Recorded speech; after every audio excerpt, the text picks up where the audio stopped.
పర్లేదు చెప్పండి మనకు ప్లీజ్ కొంచెం సైలెంట్. నేను ఆర్టీ కోసమో డబ్బు కోసమో ఈ పోరాటం చేయట్లేదు.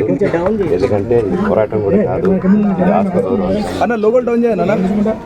పిల్లల సేఫ్టీకి సంబంధించి. ఇది నాతో ఒక మగాడిగా నాతో డైరెక్ట్గా వచ్చి నాతో ఏం చేసినా నా భార్య వీరు ఇంక్లూడ్ చేయడం, నన్ను దుఃఖేదానికి నా ఏళ్ళ పాపని ఇంక్లూడ్ చేయడం, నా బిడ్డలు ఇంట్లో ఉండగానే అలా బిహేవ్ చేయడం కరెక్ట్. ఈరోజు పోలీస్ దగ్గరికి నేను వెళ్ళి ప్రొటెక్షన్ అడిగాను.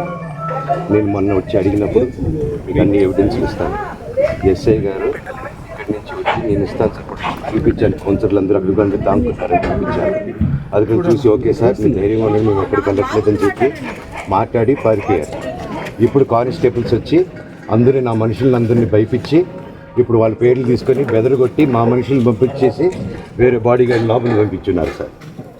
ఏం జరిగిందండి అసలు? గొడవలు ఎందుకు జరిగాయి? డిపార్ట్మెంట్ ఎందుకు వన్ సైడ్ తీసుకుంటున్నారు? కంప్లైంట్ తీసుకున్న తర్వాత వాళ్ళకి ఏ అధికారం ఉంది? నా ప్రొటెక్ట్ చేసే మనుషులు పంపించేదానికి అధికారం అవకాశం ఉందో? ప్రపంచంలో అందరినీ కలుస్తాను సార్, బయలుదేరి